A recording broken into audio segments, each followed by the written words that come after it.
d'être intervenu. C'était fort, évidemment, d'être avec nous. Je rappelle que vous êtes, mais tout le monde vous connaît, le président de l'association des médecins urgentistes. Et vous le dites, c'est urgent.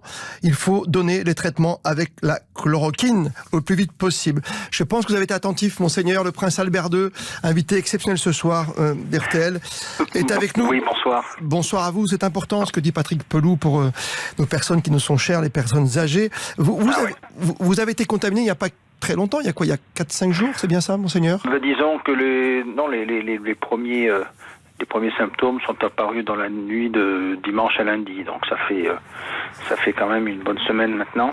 D'accord. Mais bon, j'ai pas eu le résultat de mon test avant mercredi, donc voilà. Mais je me doutais qu'il y avait, parce qu'il y avait quand même des symptômes qui commençaient à être très parlants. Donc oui, sans être indiscret, c'est une grande fatigue, c'est ce qu'on dit toujours, c'est les bronches qui sont prises, c'est la perte de goût. Qu'est-ce qui s'est passé pour vous, Monseigneur ? Non, alors j'ai absolument pas eu de perte de goût ni d'odorat, donc c'est déjà bien. Mais non, il y avait au début c'était comme un rhume qui arrivait, puis on sent, vous savez, comme quelquefois quand on est dans un état un petit peu fébrile, pré-fiévreux, là, voilà, c'était un peu ça. La toux est pas venue tout de suite, elle est venue ces derniers jours, mais voilà. Et puis bon, après quand on prend sa température, on voit qu'on a un petit peu de fièvre, mais c'est des symptômes assez, pour l'instant, heureusement, assez léger. Assez léger. Votre médecin vous a tout de suite conseillé, restez près de vous, t'es allé à l'hôpital. Qu'est-ce qui vous a prescrit, sans être indiscret, là aussi, Monseigneur ? Non, on a assez vite, vu que c'était pas des symptômes très développés, très développés, si vous voulez. Donc, un confinement à la maison a été bien sûr privilégié. Donc, bien sûr, paracétamol, enfin les choses habituelles. Bon, je prends beaucoup de différentes vitamines C et zinc pendant la journée pour essayer de booster un petit peu le oui, parce que vous travaillez, vous êtes toujours aux affaires, évidemment. Vous êtes dans votre palais en ce moment, en train de nous répondre au palais Princier.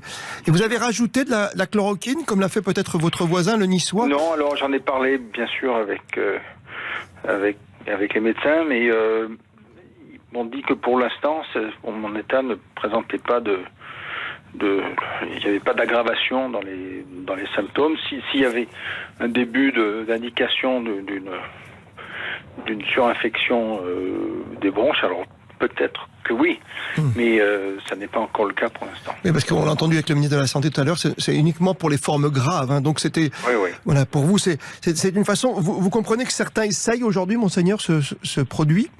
Bien sûr, je pense que je sens bien que c'est tentant d'avoir cette réponse thérapeutique et qui a l'air d'avoir eu des très bons résultats chez certaines personnes. Donc je vois très bien qu'on peut être tenté par cela, mais je crois qu'il faut vraiment faire cela avec un avis médical et avec un suivi médical. Et je pense qu'on ne peut pas prendre ça n'importe comment. En France, le Premier ministre vient d'annoncer que le temps du confinement allait durer encore quelques semaines.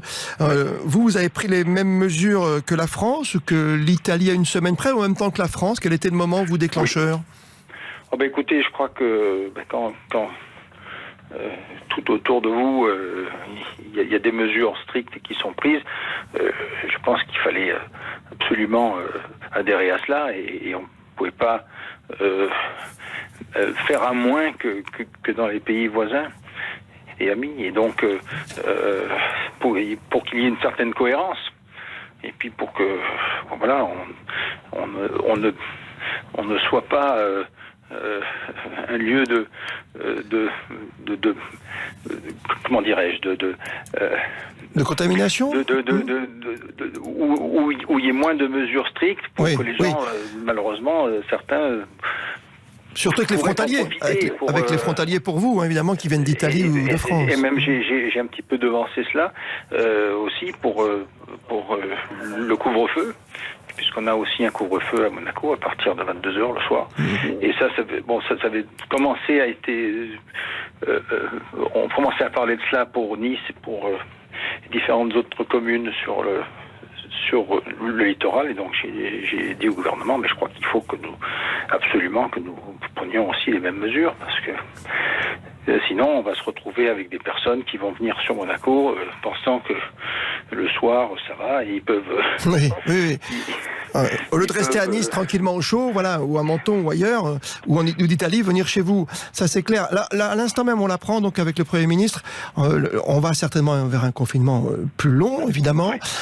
Sortir 1 kilomètre de son domicile maximum, c'est pas la peine d'aller faire un marathon si vous voulez prendre l'air. Et fermeture, sauf dérogation, des marchés alimentaires à ciel ouvert. Vous avez fermé votre marché à Monaco ? Écoutez, je pense que de toute façon, l'activité était fortement réduite. S'il faut en arriver là, bien sûr que ce seront des mesures à prendre également. Il y a assez de marchés couverts et de supermarchés, si vous voulez, et d'endroits pour faire ses courses. Et si le marché ouvert ne doit pas rester disponible, bien sûr que nous prendrons ces mesures. Vous prendrez ces mesures. Pour conclure, Monseigneur, dans votre principauté, on vous imagine inquiet comme tout le reste du monde aujourd'hui. Votre famille est à l'abri, parce que vous êtes dans votre appartement ce soir. J'imagine que votre épouse, la princesse, et vos enfants, les jumeaux, sont à l'écart. Non, ils ne sont pas au palais. On avait décidé dès le début qu'ils seraient à notre propriété du Montagel, hein. Et donc ils ne sont pas au palais avec moi, et heureusement on a bien fait, parce que je ne voulais pas non les contaminer également.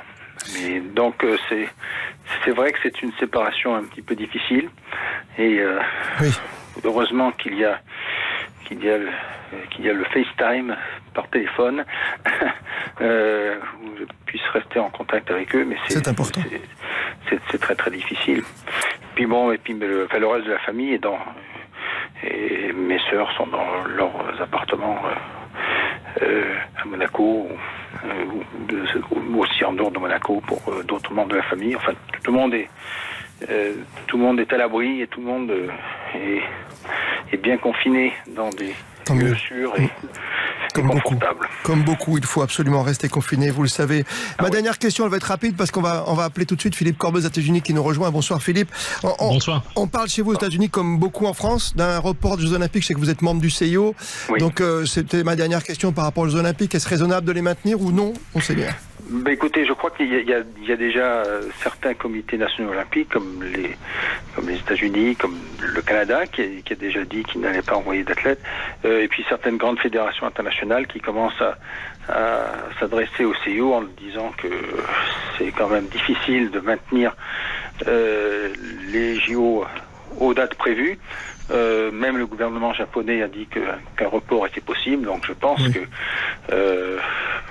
j'ai bien vu que le président du CIO a déclaré, je ne sais plus si c'était hier ou si c'est ce matin, que il se donnait jusqu'à la fin du mois d'avril, enfin que le CIO déciderait à la fin du mois d'avril. Je pense qu'il faudra se décider avant, mais je ne vois pas comment ce mois d'août, ça puisse les dates actuelles puissent tenir. Quelle est la tendance, justement, pardonnez-moi de vous interrompre, Monseigneur, quelle est la tendance aux États-Unis, Philippe Corbet ? Alors en fait, l'indication la plus intéressante de ces dernières heures, elle vient d'une interview donnée par Dick Pound, qui est un membre canadien du Comité international olympique, qui a donné une interview à USA Today. Alors Dick Pound compte, et je pense que Monseigneur ne contredira pas, c'est l'un des membres les plus influents du Comité international olympique, l'un des plus anciens. Il a été vice-président du Comité international olympique, et il dit à USA Today ces dernières heures que sur la base des informations dont dispose le CIO à cette date aujourd'hui, le report a été décidé, et il faut maintenant, en fait, dans les 4 semaines qui viennent, décider des conditions du report. En tout cas, ce qui est certain, c'est que selon lui, les Jeux ne commenceront pas le 24 juillet. Lui, visiblement, plaide pour un report d'1 an, mais on comprend dans cette interview à USA Today qu'il y a peut-être, en tout cas c'est comme ça qu'on comprend cette interview, peut-être l'hypothèse d'un report ou d'une tentative de report de quelques semaines ou quelques mois. En tout cas, c'est le principe du report d'1 an n'est pas encore acté visiblement. D'accord, monseigneur, vous êtes d'accord avec cette façon de voir côté américain? Oui, je pense. Je pense qu'il y a beaucoup de paramètres à examiner et à voir, mais je pense qu'on peut raisonnablement penser que si c'est pas un report d'1 an, ça sera un report de moi je pense que 2 mois ou 3 mois serait raisonnable. Serait raisonnable. Le prince Albert de Monaco, invité exceptionnel ce soir, merci d'avoir répondu favorablement à notre appel et surtout prompt rétablissement. Et dans votre principauté, en tout cas, tous les moyens sont mis en œuvre. Est-ce qu'il y a une petite question qui m'est arrivée sur SMS à l'instant? Est-ce que vous nettoyez vos rues façon asiatique, c'est-à-dire façon coréenne? On avait des images où on désinfecte partout. Alors, ça a été évoqué, ça n'a pas été encore mis en place, mais on y songe très très sérieusement aussi. Très bien, merci monseigneur, merci Albert II d'avoir témoigné, son Altesse qui était avec nous aujourd'hui, le prince souverain.